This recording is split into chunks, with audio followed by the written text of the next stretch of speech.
सही बात है ये कि राजस्थान में लॉटरी से सरकारी नौकरी का सिस्टम लागू हो चुका है। तो दोस्तों इस वीडियो को आप पूरा देखना कि कैसे है ना लॉटरी से सरकारी नौकरियां राजस्थान में मिल रही थी। जो कितना भी पढ़ ले, चाहे वो राजस्थान का फर्स्ट रैंक वाला भी होगा तो भी उस नॉर्मलाइजेशन के अंतर को वो पार नहीं कर पाएगा, क्योंकि इसमें नमस्कार दोस्तों, इस वीडियो में हम बात करने वाले हैं जो कि आपको थंबनेल में दिख ही गया होगा। जी हाँ दोस्तों, बिल्कुल सही बात है ये कि राजस्थान में लॉटरी से सरकारी नौकरी का सिस्टम लागू हो चुका है। तो दोस्तों इस विषय पर हम बिल्कुल तार्किक और प्रामाणिक जो स्रोत है उनके आधार पर इस पर बात करेंगे, और जो बिल्कुल तार्किक बात होगी, ऐसा नहीं है कि मैं आपको हर कुछ बात बता दूंगा, कोई गलत बात मैं आपको इसमें नहीं बताने वाला हूँ। पूरी जो तार्किक बात होगी वो हम इसमें करने वाले हैं, गणितीय आधार पर, गणना के आधार पर हम इसमें इसको साबित भी करेंगे। तो इस वीडियो को आप पूरा देखना कि कैसे है ना लॉटरी से सरकारी नौकरियां राजस्थान में मिल रही है। जो विगत जो परीक्षाएं हुई थी, जैसे पशु परिचर का जो एग्ज़ाम हुआ था, उससे पहले भी एग्ज़ाम कई हुए थे जिनमें भी नॉर्मलाइजेशन प्रक्रिया को अपनाया गया था, परंतु पशु परिचर जो भर्ती प्रक्रिया है, जो परीक्षा थी, उसमें नॉर्मलाइजेशन को लॉटरी के रूप में पेश किया गया है। और इस परीक्षा में अगर आप देखें तो न तो सरकार ने कट ऑफ जारी की है, क्योंकि अगर वो कट ऑफ जारी करते हैं तो नंबर जैसे पूर्णांक 150 का है तो उससे भी अधिक लोगों के नंबर आ रहे हैं, तो वो कट ऑफ कैसे जारी कर सकते हैं। तो उन्होंने कट ऑफ भी नहीं बताई है। और जो सिस्टम होता है कि जैसे कि नॉर्मलाइजेशन से नंबर बढ़ने का सिस्टम, उसमें भी जमीन आसमान का फर्क किया है। जिस नॉर्मलाइजेशन के अंतर को कोई भी इसमें अंतर ही इतना किया गया है इनके द्वारा। ना तो इन्होंने स्कोर कार्ड भी जारी किए हैं, बट वो स्कोर कार्ड तो जो जिसका सेल्फ होता है वही देख पाता है, रैंक वाली जारी की है, वरना कट ऑफ इन्होंने बताई नहीं है। तो इस विषय को हम बिल्कुल पूरी तरीके से इस विषय पर हम बात करने वाले हैं। और जो आने वाली जो 4th ग्रेड अधिकारी है, मैं उसे अधिकारी बोलूँगा, चपरासी बोलना मतलब गलत ही होगा, 4th ग्रेड अधिकारी है वो, आप भी उसे वही बोलिए। तो उस भर्ती में भी लॉटरी से नौकरी लगेगी। तो जो भी अभ्यर्थी है, जितने भी अभ्यर्थी इसमें पंजीकृत हुए वो सभी एग्ज़ाम देने जाना, क्योंकि अगर आप इस परीक्षा में एग्ज़ाम देने में परीक्षा में बैठ भी जाएंगे तो भी क्या पता आपकी किस्मत हो, आपकी लॉटरी लग जाए, आपकी शिफ्ट की लॉटरी लग जाए और आपका सिलेक्शन इसमें हो जाए। तो आप निश्चिंत होकर इस एग्ज़ाम को जरूर देना, भले ही आपने इसका सिलेबस कभी जीवन में देखा भी नहीं हो, तो भी आप देना, फिर भी आपकी नौकरी लगेगी, पक्की है। और इस बात को हम अभी करने वाले हैं बिल्कुल प्रामाणिक स्रोत पर, सरकारी और तार्किक बात से हम इसको समझने वाले हैं। तो दोस्तों शुरू करते हैं। अब मैं आपको इस डिस्प्ले को दिखा देता हूँ। तो दोस्तों देखिए, जैसा कि फर्स्ट में मैंने लिखा है यहाँ पर कि लॉटरी से सरकारी नौकरी, बिल्कुल दोस्तों ये सही बात है।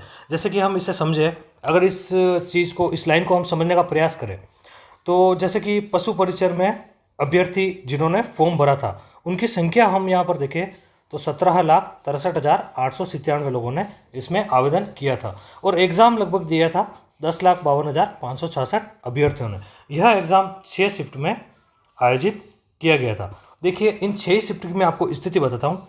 ये जो भी डाटा मैंने लिया है वो एकदम प्रामाणिक सोर्स से लिया है, आप जाके इसको मैच भी कर सकते हैं, और जो इन्होंने जो रिजल्ट का जो PDF दी थी उसमें भी आप इसको जाकर देख सकते हैं कि जो वेरिएशन मैंने लिखा है सेम उतना का उतना वेरिएशन आपको देखने को इसमें मिलेगा। दोस्तों नॉर्मलाइजेशन जो प्रक्रिया है उसको लॉटरी सिस्टम मैंने तंज के तौर पर कहा है, आप भी इसे लॉटरी सिस्टम ही समझिए, क्योंकि आपको अभी इस वीडियो में पता चल जाएगा कि लॉटरी से सरकारी नौकरी कैसे मिली है।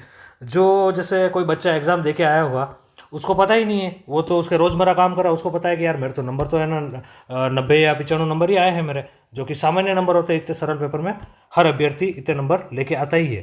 तो उससे जब पता पड़ा होगा कि है ना यार मेरे तो नंबर हो गए 130 और मेरा तो नंबर आ गया, तो उसे भी एक बार अचंभित होकर उसे लगा होगा कि हाँ मेरी लॉटरी लग चुकी है। तो इसे हम अब समझते हैं।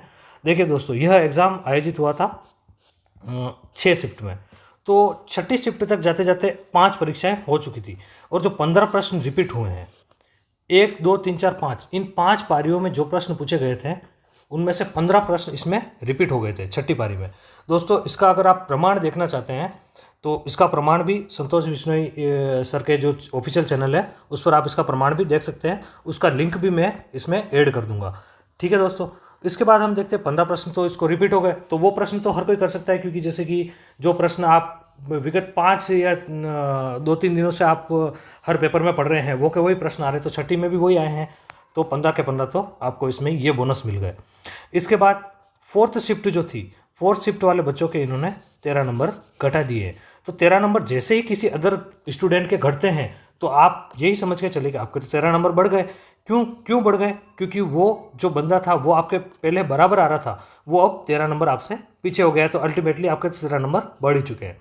फिर उसके बाद देखा जाए तो नॉर्मलाइजेशन जो प्रक्रिया है, इसे लॉटरी सिस्टम आप कह सकते हैं। देखो आप अभी आप खुद इसे बोलेंगे कि ये लॉटरी सिस्टम ही है, क्योंकि उससे नॉर्मलाइजेशन से 27 नंबर बढ़ गए। इसका आप प्रमाण देखना चाहते हैं तो इसका प्रमाण भी आपको जो रिजल्ट की जो PDF है उसके अंत में आपको देखने को मिल जाएगा कि 27 नंबर इन्होंने अधिकतम इसमें बढ़ाए हैं। तो अगर हम 4th और 6th शिफ्ट के अभ्यर्थियों का अंतर अगर हम नोट करें तो इसका अंतर हमें मिलता है 55 नंबर का। 55 प्रश्न मतलब मान लीजिए, क्योंकि एक प्रश्न 1 नंबर का है, 150 नंबर कुल प्रश्नों के इसमें निर्धारित किए गए थे इस एग्ज़ाम में। तो 55 नंबर का अगर किसी मतलब 55 प्रश्न का, 55 नंबर नहीं बोल सकते इसे, 55 प्रश्नों का अगर किसी परीक्षा में अंतर हो जाता है तो आप सोचिए कोई अभ्यर्थी अगर 150 में से 150 भी लेकर आता है और कोई अभ्यर्थी अगर 120 के आसपास भी नंबर लेकर आ रहा है तो भी 150 वाले का सिलेक्शन इसमें नहीं होगा, क्योंकि ये पूरी तरह लॉटरी सिस्टम चल रहा है यहाँ पे। और 120 वाला जो है वो फर्स्ट रैंक पर आ जाएगा, उसका सिलेक्शन इसमें श्योर हो जाएगा। क्यों? क्योंकि ये तो बिल्कुल ही लॉटरी सिस्टम है, आपको इस बात को स्वीकार करना ही पड़ेगा कि ये लॉटरी सिस्टम है। तो इसका परिणाम क्या हुआ? आप देखिए, इसका जो परिणाम हुआ था, 6ठी शिफ्ट को 55 प्रश्नों का सीधा बोनस मिला है।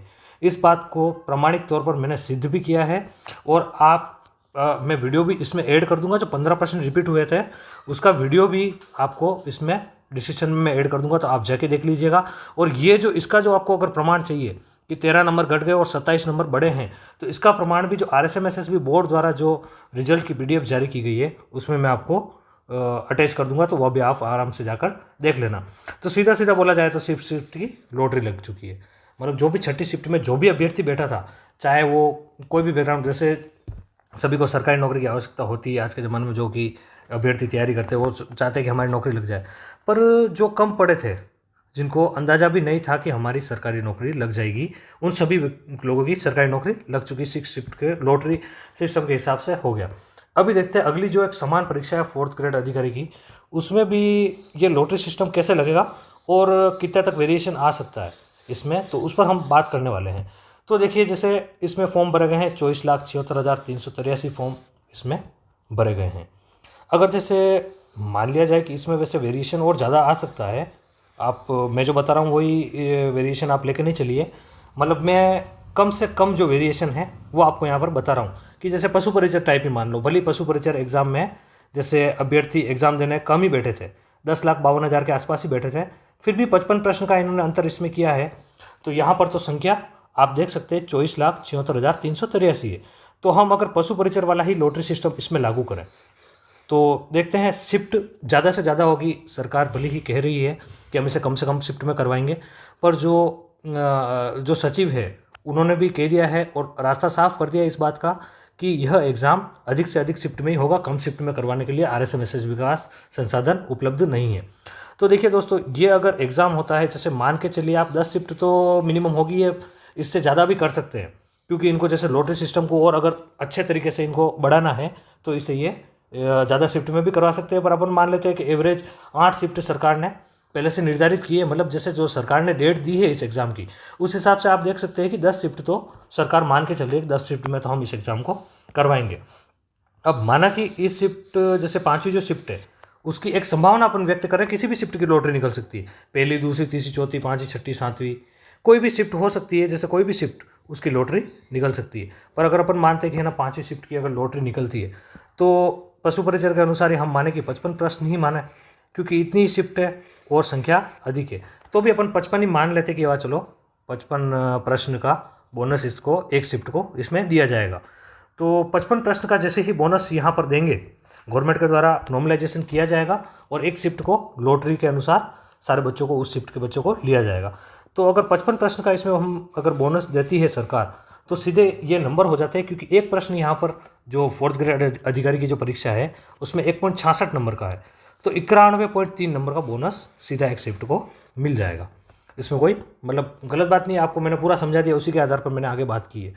तो इस प्रकार राज्य की भर्तियों में लॉटरी सिस्टम लागू हो चुका है। तो आप जैसे कि जो भी एक से ज़्यादा शिफ्ट वाले जो भी एग्ज़ाम होते हैं उसको आप ज़रूर दीजिएगा, क्या पता आपके कौन सी शिफ्ट में आपका नंबर आ जाए और उसी शिफ्ट की अगर लॉटरी निकल जाए। आपका पढ़ना यहाँ पर कोई मायना नहीं रखता है कि आप पढ़ाई करें तो ही आपका नंबर आएगा, ऐसा कुछ नहीं है। देखो मैंने ऊपर साबित भी कर दिया है कि मतलब जो बिना पढ़े भी गए हैं ना उनका भी आराम से सिलेक्शन हुआ है और उनके रैंक के साथ सिलेक्शन हुआ है। ऐसा नहीं है कि उनकी रैंक नीचे आ रही है, रैंक भी आपकी अच्छी आएगी। आप बिना पढ़े जाएंगे तो आपको बहुत ही बोनस अच्छा मिलेगा इसमें। जैसे आप देखते हैं एग्ज़ाम सभी अभ्यर्थी देवे, बिल्कुल मैं सही बात कह रहा हूँ, क्योंकि आप अगर 50 नंबर भी इसमें ले आते, जैसे 50 नंबर कोई बहुत छोटी बात होती है, कोई बड़ी बात नहीं है। 50 नंबर आप आराम से इसमें ला सकते हैं, क्योंकि अगर आप 50 नंबर भी ले आते तो 50 + 91.3 141.3 नंबर आपके हो जाएंगे और आपकी सरकारी नौकरी पक्की हो जाएगी। तो लॉटरी के हिसाब से आपको मैं यही सजेशन दूंगा, जो भी 4th ग्रेड अधिकारी का जिसने भी फॉर्म भरा है दोस्तों, वो इस एग्ज़ाम को किसी भी हालत में मत छोड़ना। क्योंकि जब आप एग्ज़ाम देके आ जाएंगे, मतलब जैसे आपने एग्ज़ाम छोड़ दिया और आपको पता लगा कि मेरी शिफ्ट वाले की तो लॉटरी निकल गई है, तो आपको बहुत बुरा लगेगा कि है ना यार, बिना पढ़े ही जब मेरी लॉटरी निकल सक रही थी और मेरा सिलेक्शन हो सक रहा था तो मुझे यह एग्ज़ाम ज़रूर देना था। तो इस प्रकार से राजस्थान में जो सरकारी मतलब नौकरी है उसमें लॉटरी सिस्टम लागू हो चुका है। लॉटरी से सरकारी नौकरी को मैंने प्रूफ भी कर दिया है, बिल्कुल प्रामाणिक स्रोत से मैंने आपको इसमें बताया है और आपको मुझे लगता है कि ये वीडियो पूरी तरीके से समझ में भी आ चुका होगा। तो दोस्तों thank you for watching. Video को अगर आपको पसंद आया तो इस वीडियो को लाइक कीजिएगा, इस वीडियो को शेयर कीजिएगा ज़्यादा से ज़्यादा लोगों के साथ, क्योंकि ये संख्या आप यहाँ पर देख रहे हैं 24,76,383, इन्होंने ये बेरोजगार है इसलिए इन्होंने फॉर्म भरा है। अगर इसमें कोई ऐसा अभ्यर्थी है जो बिना पढ़ा मतलब जिसने पढ़ाई नहीं की है और वो यूँ सोचता है कि मैं पढ़ाई नहीं की है, मैं क्यों एग्ज़ाम दूँ, और वो अगर लॉटरी सिस्टम से वंचित रह जाता है, तो इसके लिए आप इस वीडियो को शेयर कीजिए ताकि जो बिना पढ़ा है, जिसने कभी किताब भी नहीं पकड़ी है, उसका भी सिलेक्शन इसमें श्योर हो जाए, क्योंकि ये तो पूरी तरह से लॉटरी सिस्टम लग रहा है। Thank you for watching.